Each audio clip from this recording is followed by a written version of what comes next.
Hi folks, recently someone I know from UAE sent me a reel which talks about how NRIs can avoid TDS on their mutual fund redemption if they submit certain documents. Now this was a 1 minute reel with hardly any information, but if you're an NRI and a serious investor, then this video is for you because I'm going to talk about how the process is and what are the pros and cons. Now a disclaimer, this is based on my research and conversations with various mutual fund houses. I've not gone through a live case yet. So if you already experienced this and if you have any learnings, please do share it in the comments so we can all benefit from it.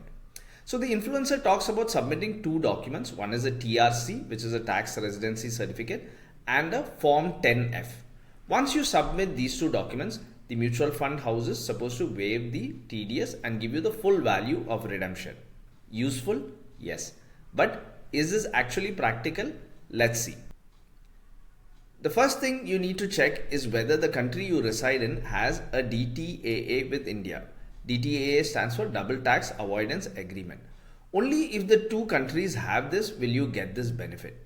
I'm not covering it here because it's a very specialized topic. You'll have to research and understand it or speak to a tax expert on this. Now, once you confirm that this DTAA is there and you can take benefit of it, these are the documents which need to be submitted. Now, except for the talk document, all the others can be provided by you yourself quite easily.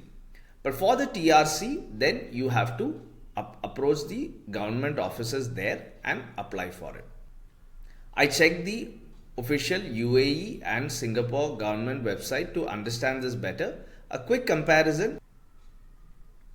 UAE issues a certificate quickly, but they charge a fee upwards of AED 250, which translates to Indian rupees 6,000. Singapore does not charge a fee, but the processing time mentioned is 2 to 3 weeks. So you can see that by applying for a TRC, you are increasing your cost and possibly time as well.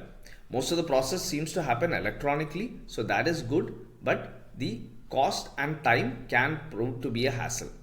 Once you get the TRC and you prepare all your documents, you need to send these physically to the mutual fund houses in India. This could further add to your expense because if you're sending it by courier, then that can be expensive. If you send it by regular post, then that might add more time to it. Once the AMC receives it, then they will take another 7 working days to process it. A practical aspect to consider here is that mutual fund investors usually redeem the money when they're close to needing it. So waiting for the TRC, sending all the physical documents to India and then waiting for processing may not be useful. It is only useful for investors who have the flexibility to plan well in advance and then take their redemptions accordingly. Also, will the mutual fund house waive the TDS completely? Not likely. They are going to apply the lower DTAA based tax rate on your redemption. So this process is relevant mainly when the DTAA rate is lower than your standard TDS rate. If not, then it offers no real benefit for you. Also keep in mind that the residency certificate application fees plus courier charges, if any, can reduce and even eliminate the tax benefit if it is not very high. Therefore, it is important to run all this past a chartered accountant.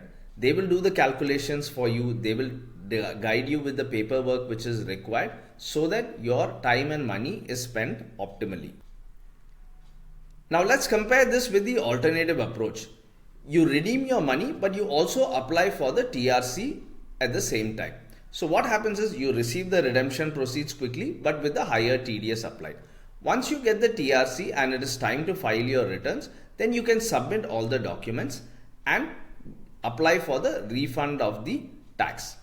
Again, important here to consult with a chartered accountant, run all the details past them, and once they greenlight this, then you can go ahead for the process.